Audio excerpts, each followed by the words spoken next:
Alors, le titre de la prédication d'aujourd'hui est « Pour qui agis-tu » Pour qui agis-tu? Ces derniers temps, il y a beaucoup de questions comme ça. Et aujourd'hui, c'est « Pour qui agis-tu » Donc on va déjà voir un peu une explication, agir. Pourquoi on agit, pourquoi on fait certaines choses. Souvent, nos actions sont le résultat de pensées, sont le résultat d'attitudes, d'enseignements. Par exemple, quand on observe la politesse, c'est des choses que l'on nous a enseignées étant enfant. Le fait qu'on apprenne, qu'on enseigne nos enfants, va leur permettre d'agir, va leur permettre, par exemple, d'apprendre à l'école, va leur permettre de faire tout plein de choses.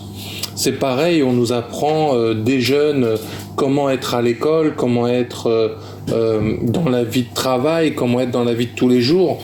Par exemple, quand on apprend le permis de conduire ou des choses comme ça, il y a vraiment ce côté, on nous apprend un code, on nous apprend une attitude, une responsabilité, et tout ça va nous faire agir d'une certaine façon. Et c'est vrai que ce que l'on fait, ce que l'on agit, ça n'impactera que nos décisions à nous, que notre vie à nous, mais par contre ça créera des conséquences. Par exemple, je vais vous donner l'exemple du permis. Il y en a qui peuvent conduire tranquillement et ils agiront de façon calme, mais ceux qui conduiront dangereusement pourront provoquer des accidents. Donc on peut voir que quelqu'un qui fait bien aura certaines répercussions, des gens qui font mal feront aussi certaines répercussions mauvaises. Et hélas, la parole de Dieu dira que ce monde est corrompu et le mal que certains font pourront même atteindre le juste. Donc c'est pour ça que des fois, tu vas te dire, mais pourquoi les méchants gagnent toujours? Pourquoi les gentils sont toujours maltraités? Pourquoi moi je suis délaissé? Pourquoi moi je suis comme ci? Pourquoi je suis comme ça? Pourquoi mes voisins m'ennuient? Pourquoi mes parents ne m'aiment pas? Pourquoi? Il pourrait y avoir beaucoup de pourquoi.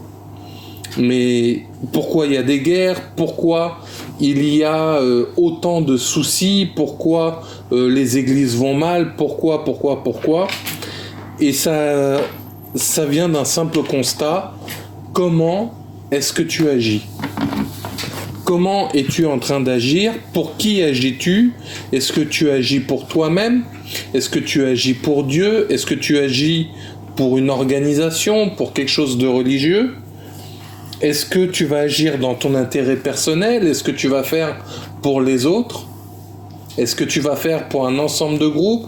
Si c'est des amis, là tu veux bien, mais si c'est pour des gens que tu ne connais pas, est-ce que tu feras la même chose? C'est pour ça que cette question « pour qui agis-tu » va prendre une profondeur, va prendre une nouvelle dimension dans ta vie si tu te la poses de temps en temps. Je ne sais pas si je pourrais dire tout le temps, mais quand tu sais pourquoi tu agis et pour qui, ça va déterminer. Prenez l'exemple d'un commercial. Tous les jours, il agit pour une société, il vend des produits, ça va lui ramener de l'argent, il va avoir des commissions et des choses comme ça. Et il sait que tous les jours, il doit vendre les objets de la marque, il sait qu'il doit aller voir des clients, leur parler, faire des kilomètres, faire énormément de choses. Quand tu vois par exemple des sages-femmes qui passent leur journée à faire accoucher des dames, ils ont décidé de faire ce travail-là, ils ont décidé de faire des horaires, ils ont décidé de faire pas mal de choses. Et c'est pour ça qu'il est important de savoir pourquoi tu agis. Des fois, on voit des gens qui sont médecins ou qui ont fait beaucoup d'études et qui vont gagner beaucoup d'argent. C'est parce que aussi, ils ont sacrifié une partie de leur vie, mais ils savaient qu'en agissant comme ça, il y aurait des résultats derrière. C'est comme derrière des grandes sociétés, il y a des gens qui agissent pour que cette société fonctionne. Et c'est pour ça que il est important de savoir pour qui on agit, parce que comme ça, on verra des fruits, on verra des résultats, on verra qu'est-ce qui se passe ou qu'est-ce qui ne se passe pas. Parce que des fois, on va se dire, moi je vais faire ça pour faire plaisir à telle ou telle personne, Je vais faire ça pour faire plaisir à un homme, je vais faire ça pour faire plaisir à une femme, à mes parents, à mes amis, mes frères, mes sœurs, les chrétiens, les pasteurs, les apôtres, les prophètes. Mais derrière ça se cachent des intentions de cœur. Parce que si on agit, vous serez d'accord que c'est forcément d'une décision de votre cœur, c'est forcément d'une attitude. Par exemple, quelqu'un qui pense qu'il doit être végétarien, il va agir de façon à ne pas manger de viande. Quelqu'un qui pense à l'écologie va faire en sorte que pour la planète, ne pas faire, je sais pas moi, polluer l'eau et tout plein de choses, polluer la mer. Et c'est ça, c'est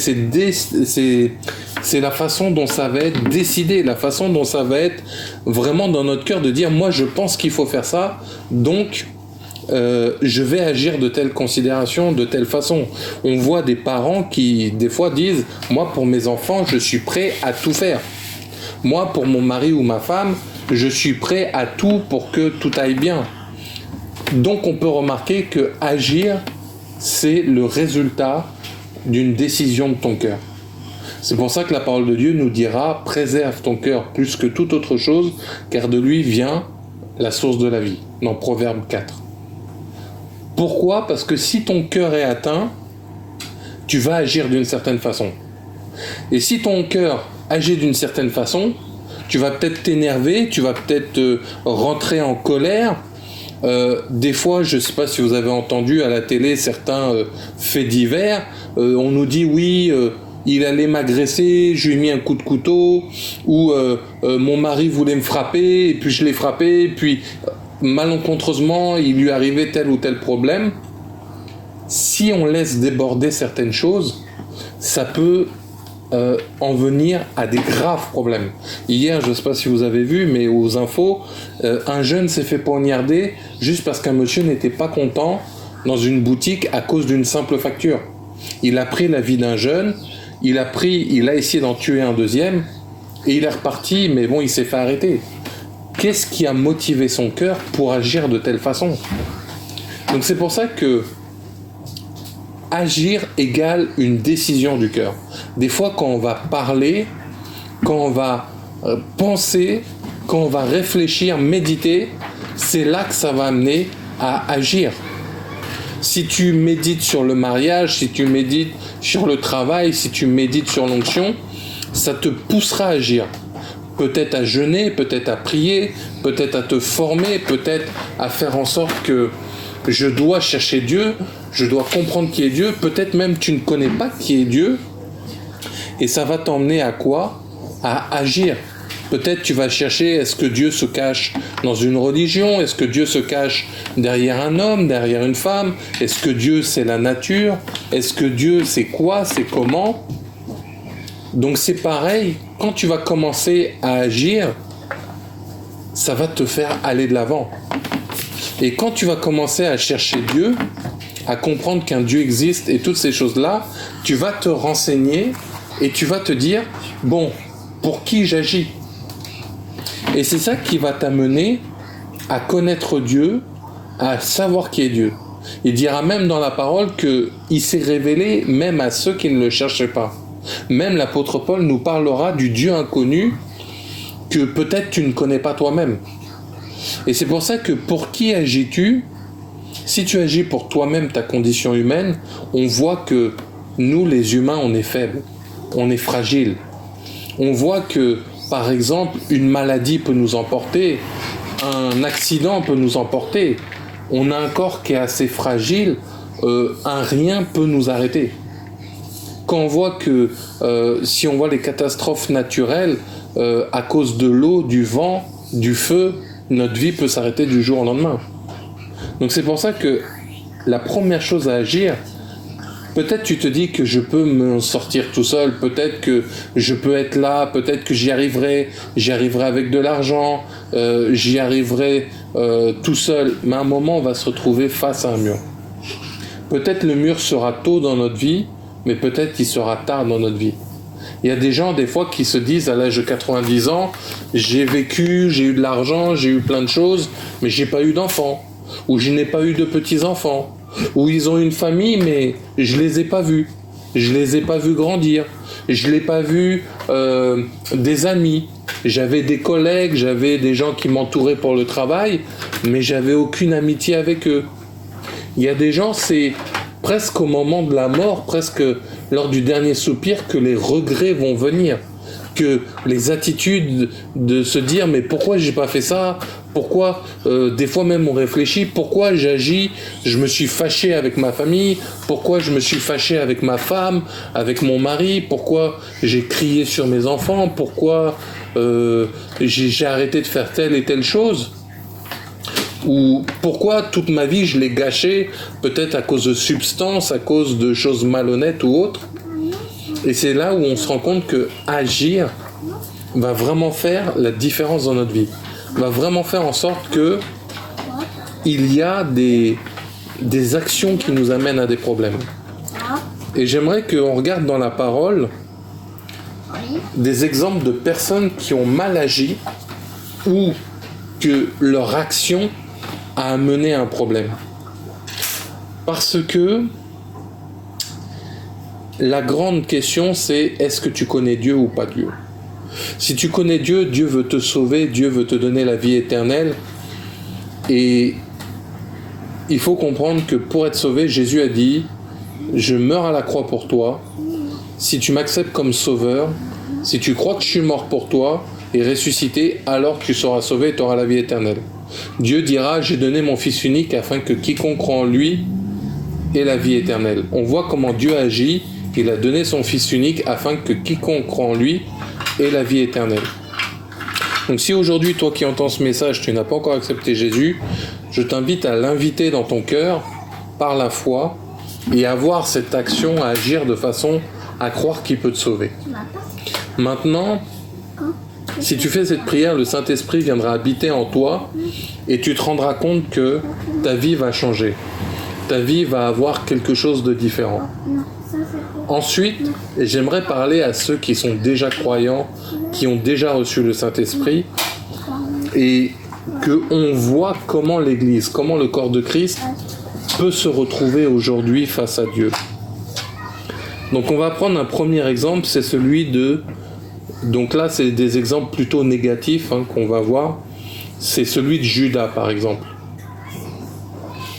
Donc on va aller dans Matthieu, chapitre 26, versets 14 et 16.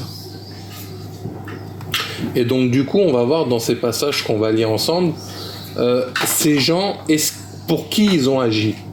Je vous rappelle, le titre de la prédication, c'est « Pour qui agis-tu » On va voir pour qui ils ont agi. Est-ce que c'était pour eux? Est-ce que c'était pour quelqu'un? Est-ce que c'était dans le but de faire avancer son prochain ou pas? Donc Matthieu, chapitre 26, 14 à 16. Donc Matthieu, dans le Nouveau Testament, chapitre 26, de 14 à 16, nous dira « Alors l'un des 12, appelé Judas Iscariote, alla vers les principaux sacrificateurs et dit « Que voulez-vous me donner que voulez-vous me donner et je vous le livrerai. » Et ils lui payèrent 30 pièces d'argent. Depuis ce moment, il cherchait une occasion favorable pour livrer Jésus. Donc là, petit rappel, Judas donc fait partie des 12 disciples sélectionnés par Jésus. Si on relit le début de Matthieu, dès le début, Jésus savait que ça allait être un traître, on nous le précise.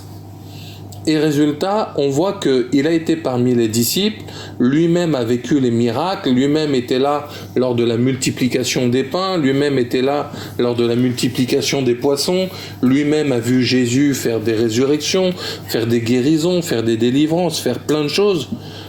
Quand Jésus a donné l'autorité aux 70 personnes, aux 70 disciples à ce moment-là d'aller chasser les démons et guérir les malades, Judas était parmi eux. Donc c'est quelqu'un qui a eu une approche de Jésus, c'est quelqu'un qui connaissait Jésus. C'est quelqu'un qui a accepté de le suivre, parce que pour faire toutes ces aventures aux côtés de Jésus, c'est qu'il l'avait accepté. C'est qu'il voulait aller plus loin avec Jésus. C'est qu'il voulait apprendre à le connaître. Donc il a décidé d'agir en allant avec Jésus. Mais on va voir qu'à un moment, le cœur de Judas va se détourner. Le cœur de Judas va décider d'agir pour lui-même. Bien qu'au début, il a commencé à agir pour Dieu, parce que si pendant 3 ans du ministère de Jésus, il était à côté de lui, il s'est occupé des finances, il a fait des choses où il était là en train d'accomplir peut-être tous les jours des tâches, peut-être il était en train de prier pour des gens, etc. Mais il agissait peut-être d'un bon début, mais on voit que par la suite, il va agir pour lui-même. Il va se dire, bon, qu'est-ce que vous me donnez contre Jésus? Parce que à cette époque-là, les sacrificateurs voulaient détruire Jésus. Et là, lui, il va arriver, lui qui est proche, lui qui était à côté de Jésus, il va commencer à dire, bon, qu'est-ce que vous me donnez pour que je vous le livre? Et en plus, il va estimer la vie de Jésus à seulement 30 pièces d'argent.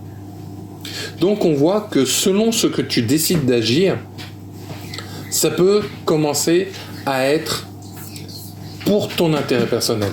Et pourtant là on voit que ça parle de choses de Dieu, mais il va agir pour lui-même. Il va agir pour ce qui l'intéresse lui. On voit que finalement derrière cette œuvre de Dieu, on dira, Judas avait d'autres idées. Peut-être il avait d'autres business en tête. Mais quand il a commencé à voir que c'est plus qu'est-ce qu'il attendait, bah peut-être qu'à un moment ça l'a fatigué d'aller faire des délivrances, peut-être qu'à un moment ça l'a fatigué de parcourir Israël de gauche à droite, peut-être ça l'a fatigué qu'il y ait des problèmes, peut-être ça l'a fatigué de ne pas manger toujours comme il veut, mais on se rend compte que à ce moment-là, il va agir contre Jésus. Il y a une expression française qui dit « le chien qui mord la main de son maître ». C'est pour ça qu'on lui dira que c'est un traître. Et le problème, c'est que à cause d'avoir agi ainsi, ça a eu des répercussions, même spirituelles. Ça a eu des répercussions qui fait que on va aller lire Jean chapitre 13, versets 26 à 27. Donc Jean chapitre 13, versets 26 à 27. Donc là, on va voir qu'est-ce qui s'est passé, parce que Judas a décidé de trahir Jésus, comme on l'a vu dans Matthieu 26. Il a été jusqu'à agir, parce que quand même, imaginez que s'il allait voir les sacrificateurs, il a dû réfléchir, peut-être sur la route, il s'est dit, bon, combien d'argent je vais leur demander? Là, Judas a vraiment préparé son coup. Et donc, Jean chapitre 13, versets 26-27 nous dira « Jésus répondit, c'est celui à qui je donnerai le morceau trempé, et ayant trempé le morceau, il le donna à Judas, fils de Simon l'Iscariote. Dès que le morceau fut donné, Satan entra dans Judas. Jésus lui dit, ce que tu fais, fais-le promptement. » Donc pour vous resituer le chapitre, je vous invite à lire à la maison, c'est quand il fait la Sainte Seine avec eux, et il annonce que quelqu'un va le trahir, et ça se passe pas très longtemps après le fait que Judas ait été récupéré les 30 pièces, et il explique que quelqu'un va me trahir, et Jésus annonce déjà à couleur, parmi vous il y aura un traître. Et pendant ce moment-là, il va nous préciser, c'est celui à qui je vais donner le morceau trempé. Parce que si vous relisez le chapitre, il y avait un des disciples qui a demandé, qui était contre le cœur de Jésus, mais c'est qui va te trahir? Qu'est-ce qui se passe? Et à ce moment-là, Jésus nous explique donc ce passage qu'on vient de lire, mais regardez, spirituellement, selon ce que tu vas agir, selon ce que tu vas faire, Satan peut rentrer en toi. Si tu pèches, Dieu a dit à Caïn, attention Caïn, le péché se couche à ta porte, domine sur lui et rejette-le. Selon ce que tu vas agir, mon frère, ma sœur, tu peux faire rentrer Satan dans ta vie. Et c'est là où il peut y avoir des problèmes. Donc là, nous voyons le cas d'un chrétien qui, malgré ses envies, avait les yeux plus gros que le ventre. Il a fini par quoi? À être possédé Et en plus, ça a fini comment ? On nous dit qu'après, il va avoir des remords, il va avoir le fait qu'il ne se sent pas bien, que vraiment ce n'est pas comme il faut, et il ira jusqu'à se pendre. Il ira jusqu'à la mort. Et d'ailleurs, dans le chapitre de Jean 13, on nous dira que maudit est celui qui livre le Fils de l'homme.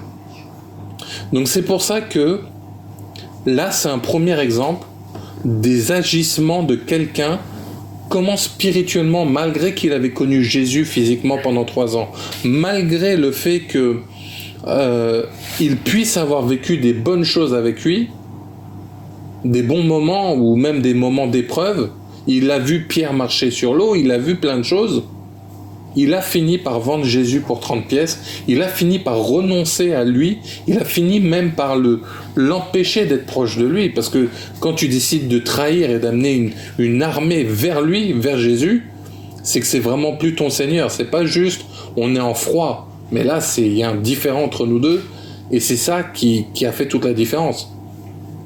Mais gloire à Dieu, il avait utilisé cette situation pour emmener Jésus à la croix. Et quand on a dit qu'il serait mis au rang des voleurs pour rien, c'est pour ça que ça a arrangé les affaires de Dieu. Donc ça, c'était déjà un premier exemple. On va en voir un autre. Vous allez aller dans Acte 8, versets 18 à 25. Acte 8, versets 18 à 25. Là, on va voir ceux qui agissent à la recherche de la puissance, de l'onction, ceux qui recherchent Dieu comme un objet, pas comme un Dieu. Donc, Acte 8, versets 18 à 25, c'est l'histoire de Simon le magicien. Lorsque Simon vit que le Saint-Esprit était donné par l'imposition des mains des apôtres, il leur offrit de l'argent, en disant « Accordez-moi aussi ce pouvoir, afin que celui à qui j'imposerai les mains reçoive le Saint-Esprit. » Mais Pierre lui dit « Que ton argent périsse avec toi, puisque tu as cru que le don de Dieu s'acquérait à prix d'argent. Il n'y a pour toi ni part ni lot dans cette affaire, car ton cœur n'est pas droit devant Dieu. » Car ton cœur n'est pas droit devant Dieu. Repens-toi donc de ta méchanceté et prie le Seigneur pour que la pensée de ton cœur te soit pardonnée, s'il est possible. Car je vois que tu es dans un fiel amer et dans les liens de l'iniquité. Simon répondit, priez vous-même le Seigneur pour moi, afin qu'il ne m'arrive rien de ce que vous avez dit. Après avoir rendu témoignage à la parole du Seigneur et après l'avoir prêché, Pierre et Jean retournèrent à Jérusalem en annonçant la bonne nouvelle dans plusieurs villages des Samaritains. Alors là, si vous regardez bien quand même, Simon se moque de Dieu. Il croit que c'est une puissance, que c'est comme du maraboutage, comme je ne sais pas quoi. C'est un truc qu'on peut acheter. Genre, on peut acheter Dieu avec de l'argent, on peut acheter sa puissance, le Saint-Esprit, la sainteté. Et on voit que là, les apôtres vont nous apprendre que son cœur est méchant, que son cœur n'est pas droit, qu'il ne cherche pas la justice. Et on va voir qu'en plus, il lui annonce « Repens-toi donc de ta méchanceté et prie le Seigneur pour que les pensées te soient pardonnées, s'il est possible. » Même eux, ils doutent du salut possible de Simon le magicien. Et malgré ça, lui, la seule chose qui va agir, demande à Dieu qu'il ne m'arrive pas de problème. C'est-à-dire qu'il s'en fiche tellement, il cherche tellement le pouvoir, il cherche tellement son bien à lui, son profit, son argent et toutes les choses parce qu'il voit le business qui se cache derrière, qu'il a préféré se dire ouais ok c'est bien, je risque des malédictions mais prie pour moi pour pas que ça m'arrive. Au lieu de se repentir, au lieu de chercher à comprendre qui est Dieu, qui est cette personne qui se manifeste, qui est le Saint-Esprit, qu'est-ce qui se passe ? Non, moi je suis... vas-y, prie pour moi ton Seigneur, là, que m'arrive pas ce que tu me dis, c'est un peu relou quand même ce que tu dis là. Et on va voir comment il agit. Quand on voit que l'Esprit de Dieu se manifeste, quand on voit que les apôtres sont en train, comme il dit vers la fin du verset, ils ont témoigné, ils ont rendu témoignage à la parole du Seigneur, ils l'ont prêché. ils s'en vont à Jérusalem, mais pour autant Simon n'a pas accepté Jésus, ne s'est pas repenti. Il s'est peut-être juste dit, on ne sait pas, mais il a peut-être raté une bonne occasion de faire de l'argent en plus, on ne sait pas après, on ne nous dit pas plus. Mais là, tu vois, qu'est-ce qui a fait agir le cœur de Simon le magicien? C'est d'aller vers son profit, d'aller jusqu'à mépriser Dieu. Parce que croire qu'il est achetable, c'est comme croire c'est un simple objet, c'est comme presque dans les films, c'est la pierre magique qui nous fait avoir les pouvoirs gratuitement. Et c'est là où on peut voir encore cette attitude de cœur, bah moi je peux acheter Dieu. Mais Dieu il dira qu'il n'est pas impressionné par ton argent, il n'est pas impressionné par quoi que ce soit. Dieu, il est impressionné par les gens qui le recherchent. Et on voit vraiment que là, c'est un exemple concret de quelqu'un qui veut profiter de Dieu, quelqu'un qui veut consommer Dieu, quelqu'un qui veut agir pour lui. Et après, il s'étonnera que ça se passe pas comme il veut. Il va s'étonner que pourquoi j'ai des problèmes. Parce que si ton cœur n'est pas droit devant Dieu, tu peux avoir des problèmes. Et eux, ils l'ont quand même invité à se repentir. C'est-à-dire que Dieu le prévient quand même. Dieu aurait pu le dire, bon allez, c'est bon, occupe-toi de tes affaires. Simon, je te calcule même pas. Non, Dieu est encore assez bon pour venir lui dire, bon, repens-toi, là, c'est pas bon. Et si c'est possible, j'espère pour toi que tu peux te repentir. Il a encore eu la grâce, mais on voit que ça aura servi à rien. Mais pour ça, il faut laisser le jugement à Dieu. Parce que Dieu, il nous dira, juge, si tu juges, moi je te juge de la même façon. Donc vaut mieux pardonner et ne pas regarder à la faute des autres, parce qu'au moins comme ça, Dieu ne regardera pas à tes fautes aussi et te pardonnera. Donc on va passer encore à un autre style, Ananias et Saphira. Donc dans Acte 5, versets 1 à 5. Donc là on voit, pendant que vous cherchez Acte 5, 1 à 5, Simon le magicien avait quand même des notions de choses spirituelles, parce qu'il a bien compris que c'était un pouvoir. Donc là on voit encore ceux qui peuvent chercher les choses spirituelles, mais pas pour les bonnes causes. Donc Acte 5, versets 1 à 5. Mais un homme nommé Ananias, avec Saphira sa femme, vendit une propriété et retint une partie du prix.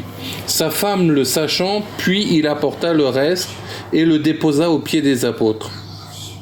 Pierre lui dit, Ananias, pourquoi Satan a-t-il rempli ton cœur au point que tu mentes au Saint-Esprit et que tu aies retenu une partie du prix du champ? S'il n'eût pas été vendu, ne te resterait-il pas? Et après qu'il a été vendu, le prix n'était-il pas à ta disposition? Comment as-tu pu mettre en ton cœur un pareil dessein? Ce n'est pas des hommes que tu as menti, mais à Dieu. Ananias, entendant ces paroles, tomba et expira. Une grande crainte saisit tous les auditeurs. Et si vous continuez la suite du chapitre, sa femme va mourir de la même façon. Donc là, tu peux voir, si tu agis dans ton intérêt contre le Saint-Esprit, dans le but d'avoir un cœur qui est rempli par les choses de Satan, malgré que tu vives parmi des chrétiens, malgré que tu essayes d'agir selon des choses de Dieu, tu peux te rendre compte que ton cœur peut être rempli de mauvaises choses et que là, pour que Satan ait réussi à le remplir, pour que là, ça en arrive à dire « je mens à Dieu », c'est que vraiment ils avaient atteint un certain niveau. Je tiens à rassurer quand même les jeunes chrétiens qui commencent à peine avec le Seigneur, Dieu ne va pas te frapper parce que tu ne sais pas encore bien le connaître, bien prier, ne te dis pas tout de suite « je vais mentir ». Là, on parle quand même de quelqu'un qui vivait au milieu des apôtres, qui connaissait des choses de Dieu. Mais là, l'exemple nous montre clairement que leur agissement, pour qui agis-tu, c'était pour eux-mêmes, et c'en est arrivé à quoi? À ce qu'ils soient remplis dans leur cœur de Satan et à mentir à Dieu. Et ça nous rappelle un peu Judas, comme quand Jésus a dit, bah voilà, va faire ce que tu vas faire, et Satan rentra dans son cœur. Donc là, tu vois encore un exemple de quelqu'un qui agit pour lui-même et qui va agir selon ses propres desseins. Et ça va les amener à la mort. tout naturellement, parce que le salaire du péché, c'est la mort. On va encore voir un autre exemple. Bon, là, on va pas tout lire parce que ça serait trop long, mais Juge, chapitre 13, verset 1. Donc ça va être le livre qui parle de Samson. Juge, chapitre 13, verset 1.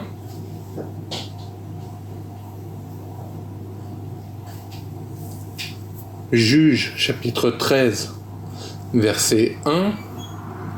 Et la parole de Dieu nous dit « Les enfants d'Israël firent encore ce qui déplaît à l'Éternel, et l'Éternel les livra entre les mains des Philistins pendant 40 ans. » Et par la suite, si vous lisez, c'est l'histoire de Samson.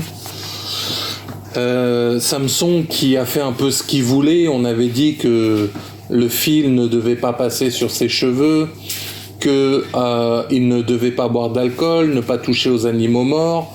On verra que par la suite, qu'est-ce qui s'est passé ? Il va manger du miel dans un lion mort, donc il ne va pas obéir. Il va se marier pas aux bonnes femmes. Il va finir avec une prostituée qui va amener à connaître son secret, et il aura les cheveux rasés, et il va se faire attraper par les Philistins. Et en plus, il finira à moitié presque mort, mais l'Éternel, à la fin, lui donnera l'occasion, lorsqu'il va se repentir, va lui donner une dernière fois une grande puissance.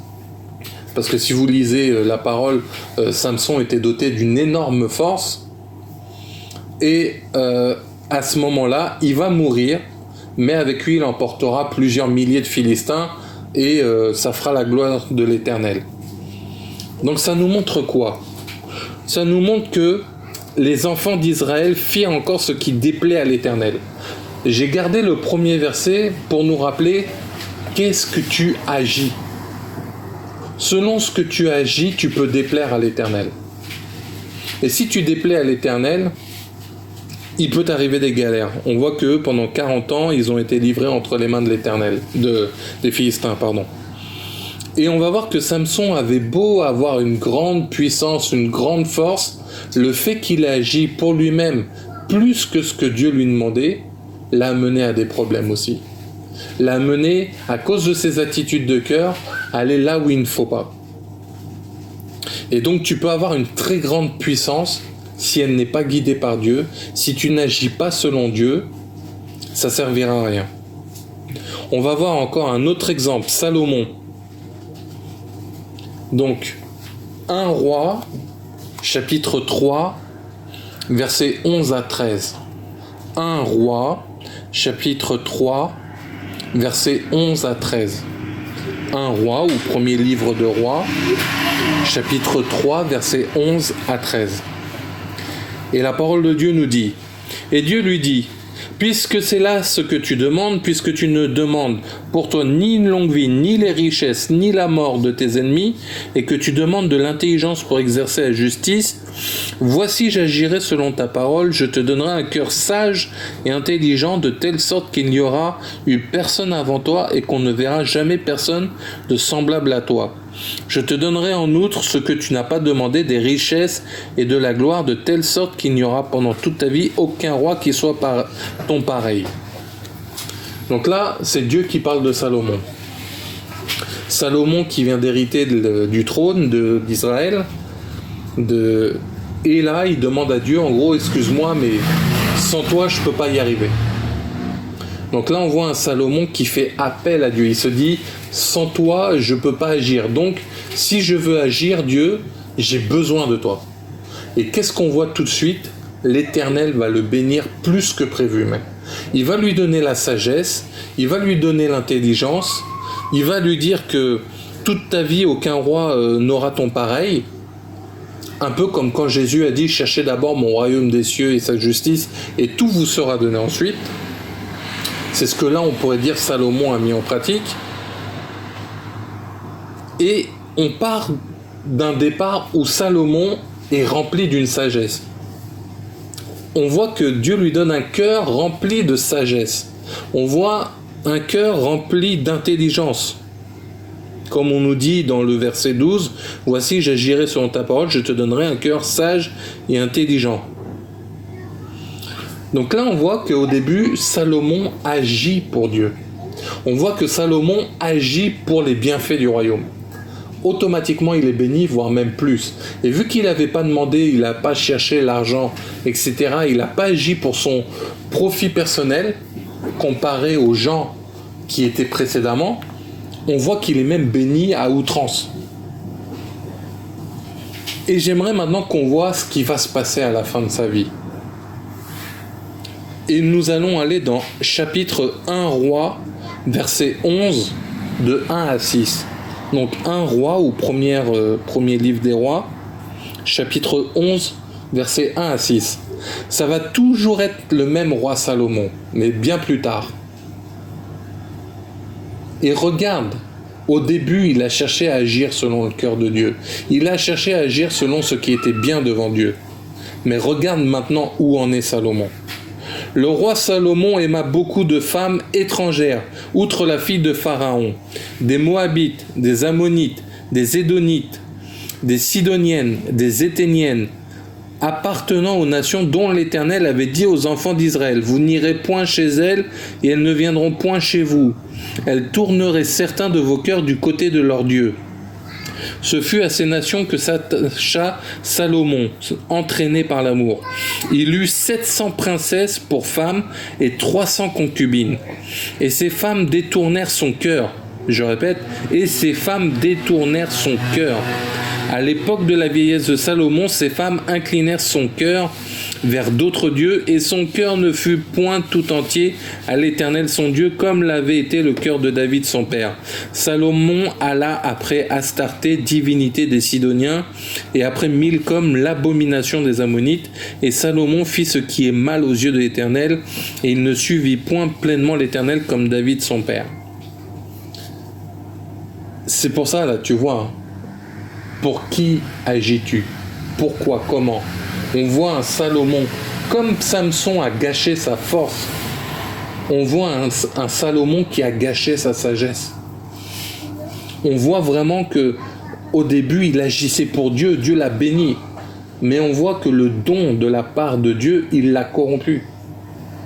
Il a fini par détourner son cœur pour les abominations et les faux dieux, du moins les dieux mauvais, comme on vient de lire dans ce passage. Et ça laisse penser à Lucifer, qui était un chérubin aux ailes protecteurs, qui était beau, qui était avec plein de pierres précieuses sur lui, et son cœur s'est détourné encore une fois, en croyant qu'il allait être au-dessus de Dieu, et il a été projeté hors du royaume, il a été banni. Et on voit que là, la sagesse de Salomon, on dit de lui qu'il sera un roi sans pareil, mais qu'est-ce qui se passe? Il a fait ce qui est mal aux yeux de l'Éternel. C'est pour ça que, selon ce que tu agis dans ton cœur, selon ce que tu décides de faire, ça aura des répercussions. Et on va voir encore un dernier exemple, qui est David. Donc, un dernier exemple, David, dans le livre de 2 Samuel, donc 2 Samuel, ou deuxième livre de Samuel, chapitre 12, versets 5 à 18. Donc 2 Samuel, chapitre 12, 5 à 18.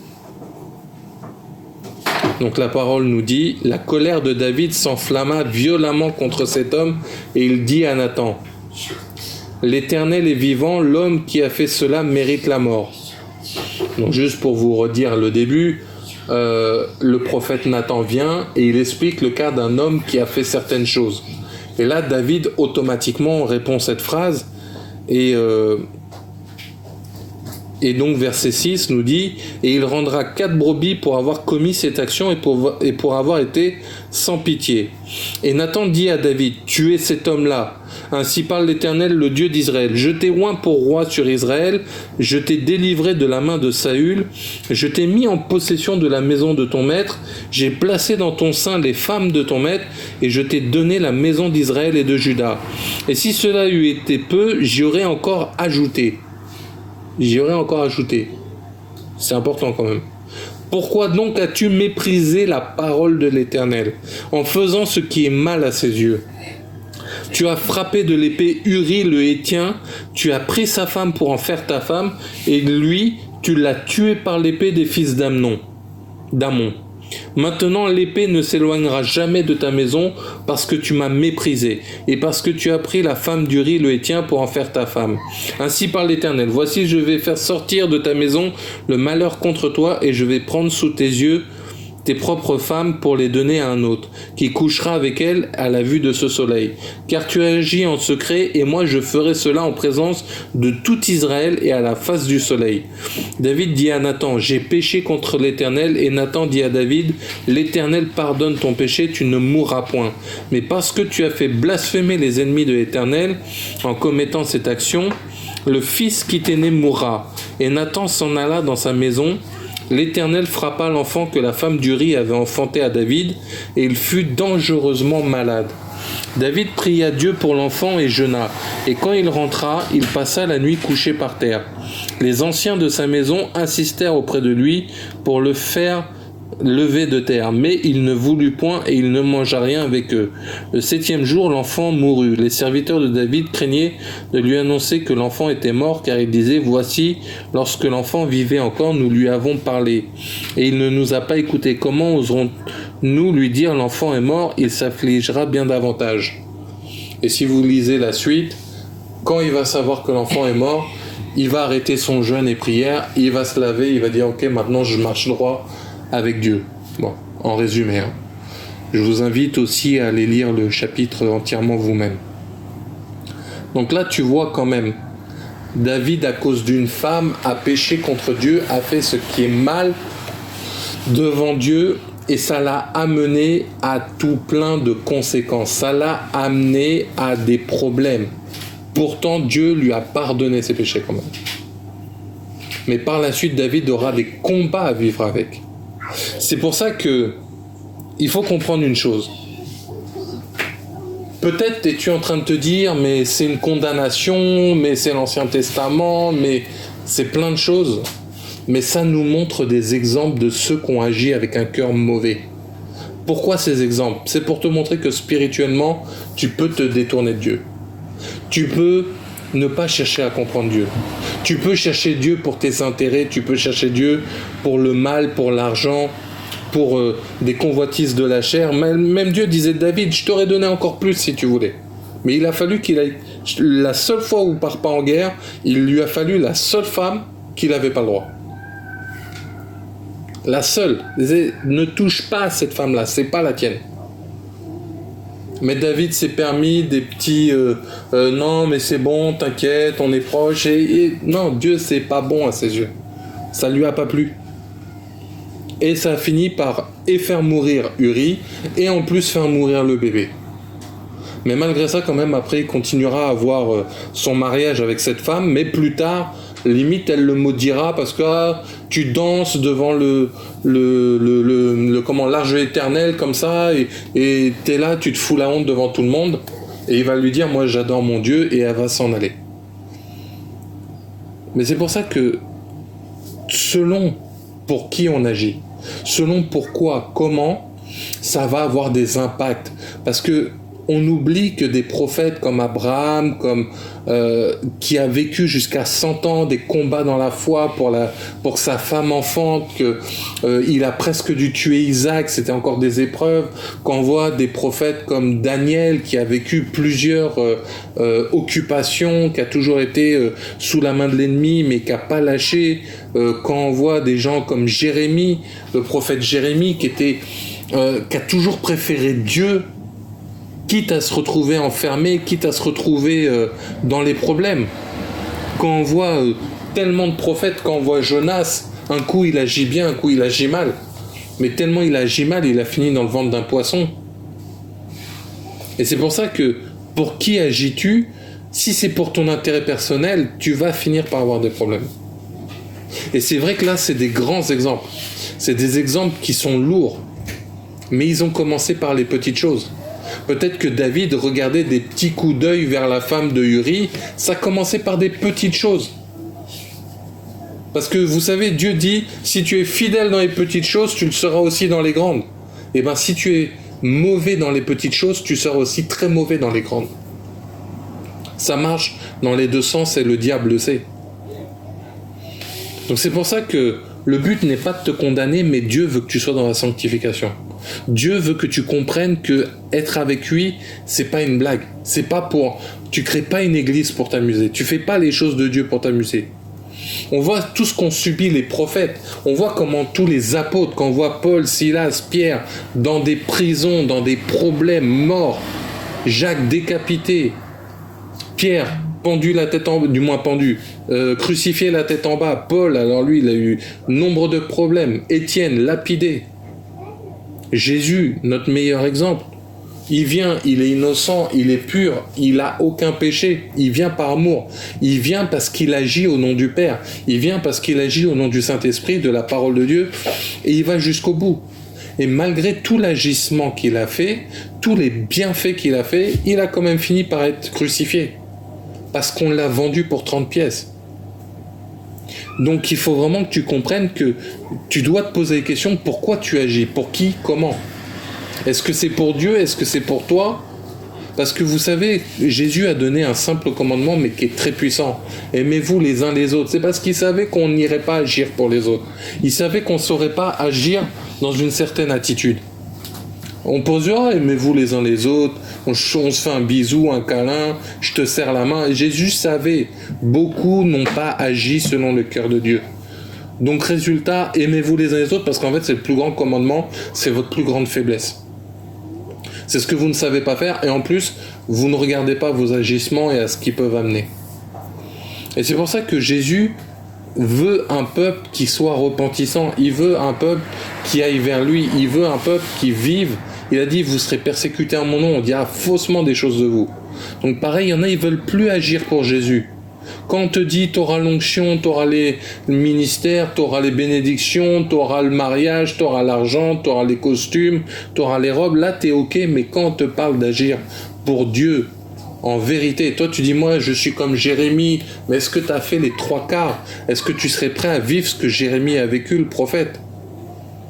Est-ce que toi tu dis, je suis comme Abraham, est-ce que tu serais prêt à enfanter un enfant jusqu'à 100 ans? Donc c'est pour ça que ce qu'on agit va faire la différence, peut emmener des conséquences spirituelles dans nos vies. Selon les choix, il peut y avoir des impacts sur nos onctions, il peut y avoir des impacts sur nos vies, il peut y avoir des impacts sur nos familles et tout plein de choses. Et c'est ça qui fait qu'aujourd'hui, cette question, pour qui agis-tu? Si c'est pour toi, tu n'y arriveras pas forcément. Mais si tu te laisses guider par Dieu, et on va regarder un dernier verset pour clôturer, on va aller dans Jean chapitre 15. Jean chapitre 15, ou bonne nouvelle selon Jean, selon les versions. Et verset 5. Donc Jean chapitre 15, verset 5. Je suis le cep, vous êtes les serments. Celui qui demeure en moi et en qui je demeure porte beaucoup de fruits, car sans moi vous ne pouvez rien faire. Je recommence. Je suis le cep, vous êtes les serments. Celui qui demeure en moi et en qui je demeure porte beaucoup de fruits, car sans moi vous ne pouvez rien faire. Il y a d'autres versets même qui diront que qui a vu Jésus a vu le Père, qui vient de la part du Père, etc. Qu'il répète les choses, que le Saint-Esprit est là pour nous répéter ce que Jésus a dit et fait. Parce que souvent on dit en mon nom vous chasserez des démons, guérirez les malades, mais même des gens ont fait ça et Jésus leur dira arrière de moi vous qui commettez l'iniquité. Encore une fois la question, pour qui agis-tu? Mais là la réponse finale à tout ça, si t'es pas sauvé encore, Jésus veut agir dans ta vie en te disant en gros, sans moi tu ne peux rien faire. Et si tu es déjà avec Christ, à ce moment-là, qu'est-ce qui se passe? Sans Jésus, tu peux rien faire. Si tu vas apprendre à prier, c'est vrai qu'il y a des hommes de Dieu, des femmes de Dieu, des frères, des sœurs, des gens, des enseignements. Mais tout ça sera guidé par le Saint-Esprit. Tout ça aura besoin de Dieu. Sans Jésus, tu ne pourras pas y arriver. Tu veux des dons spirituels, sans Jésus, tu ne pourras pas y arriver. Tu veux savoir comment mettre les dons en pratique et avec amour, sans Jésus, tu ne pourras pas y arriver. Tu veux vivre avec les frères et les sœurs, sans Jésus, tu ne pourras pas y arriver. Tu veux que ta vie, les prophéties qui ont été données sur ta vie réussissent. Sans Jésus, tu ne pourras pas le faire. Parce qu'il a dit, la condamnation du péché, lui, il l'a prise, et c'est en Jésus que nous sommes délivrés du péché. Et même si tu es dans l'un des cas, là, cités précédemment, il a dit, si tu te repentis et que tu viens à moi, tes péchés te seront pardonnés. Même s'ils sont aussi rouges que le cramoisi, il te rendra blanc comme la neige. Mais ça t'oblige à agir pour Jésus. C'est pour ça qu'on dit qu'il est Seigneur, c'est quelqu'un qui domine. Mais il a dit, venez à moi, vous tous qui êtes fatigués, donnez-moi votre fardeau, il est trop lourd pour vous. Et moi, je vous donnerai mon joug qui est doux et léger. Parce que sinon, vous ne pourrez pas le faire. Donc c'est pour ça que, pour qui agis-tu? Tu dois te demander pour qui tu vis ce mariage. Pour qui tu vis cette église. Pour qui tu vis ces difficultés, ces épreuves. Parce que, dis-toi que si tu vis beaucoup de problèmes, il faut au moins que ça soit à cause de Jésus. Parce que si tu vis ces problèmes pour rien, et qu'en plus ça t'amène à rien, et qu'après, lors du tribunal de Dieu, ils te disent, désolé mon fils, ma fille, t'as fait tout ça pour rien parce que t'étais sans moi, là, c'est pour ça qu'on nous parlera qu'il y aura des grincements de dents. Il y aura des pleurs et des tremblements. Parce qu'à ce moment-là, tu te diras, mais vanité des vanités, pourquoi j'ai fait tout ça? Et si en plus tu n'agis pas selon Dieu, peut-être tu pleures, tu te dis pourquoi mon église ne grandit pas, pourquoi ci, pourquoi ça. Est-ce que tu es là où Dieu t'appelle? Est-ce que tu es là dans le ministère que Dieu a dit de toi? Est-ce que tu es là, ce que Dieu a peut-être dit de toi, en supposant que ça vient du Saint-Esprit, tu le mets en pratique selon l'Esprit? Est-ce que tu agis selon la parole de l'Esprit de Dieu? Pas selon des versets, selon l'Esprit vivifiant qui est le Saint-Esprit. Et c'est comme ça que, selon comment tu auras agi, selon tout ça, et je vous le dis, il n'y a personne qui est bon, personne n'est parfait, c'est pour ça que le Saint-Esprit nous a été donné, si tout du moins il est en toi. Et c'est pour agir avec Jésus. C'est pour rappeler que tous les prophètes ont vécu des problèmes, mais ils agissaient pour Dieu. Et ceux qui ont commencé à se détourner, on a vu des exemples, il y a ceux qui ont réussi et ceux qui n'ont pas réussi. On voit les apôtres, ceux qui ont réussi, et les disciples qui n'ont pas réussi, comme Judas. On a les exemples. On voit des disciples comme Ananias et Saphira. On voit des gens qui ont essayé de côtoyer l'église, comme Simon le magicien. Et on voit les attitudes.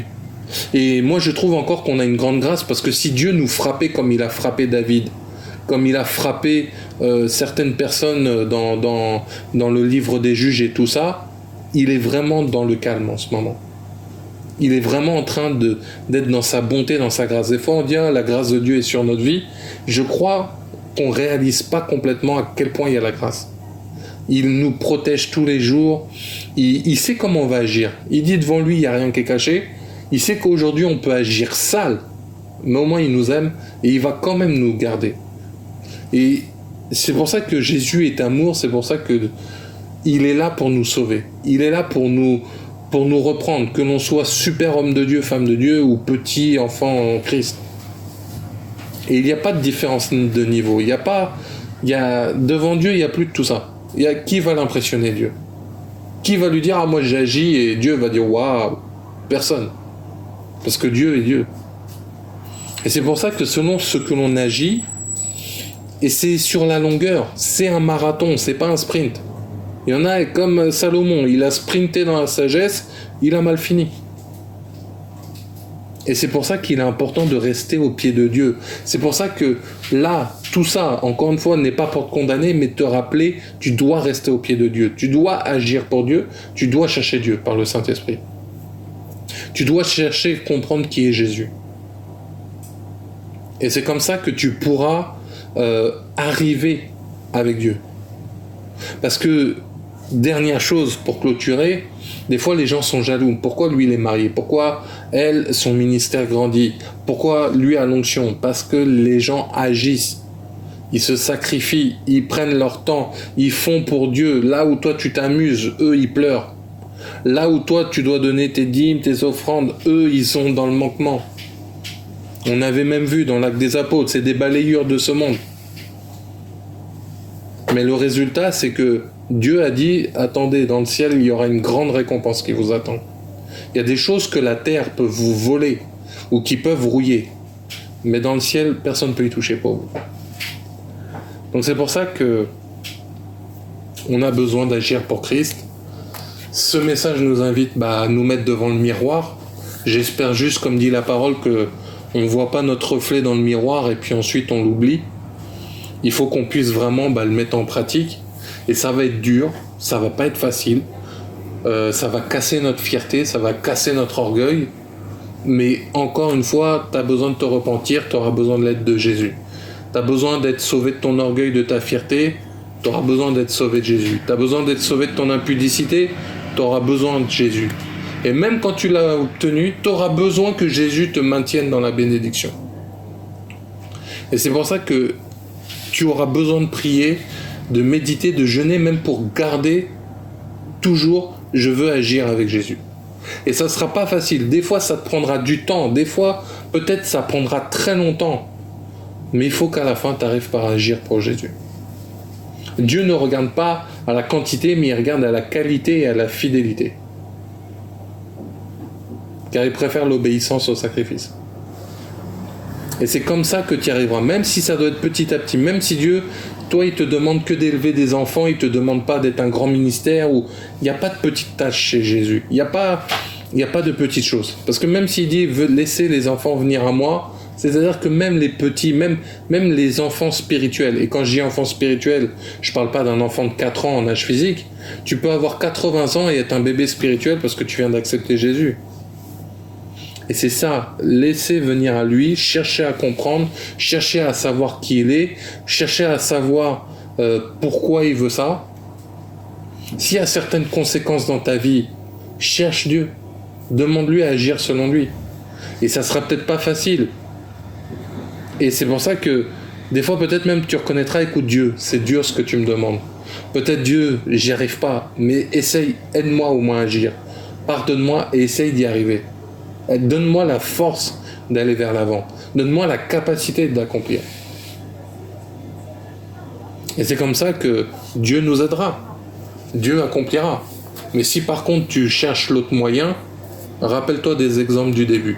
Un jour ou l'autre, Dieu saura, comme il est dit dans Malachie, tout est inscrit. Tout dans le livre de la vie. Un jour ou l'autre, tes paroles seront à justifier. Il a dit toute vaine parole sera justifiée. Il a dit les conducteurs seront plus sévèrement jugés. Donc à nous d'avoir la crainte, à nous d'avoir le respect de Dieu, avoir le respect des brebis de Dieu, parce que c'est pas facile et c'est une responsabilité. Et résultat, on verra la gloire de Dieu, on verra les résultats, on verra les bénédictions, celles qui sont pas suivies de chagrin. Et c'est pour ça que le peuple aussi avancera pour le corps de Christ. On verra aussi toute la bonté de l'Éternel. On verra comment il est. Mais pour ça, il faut agir avec lui. Amen.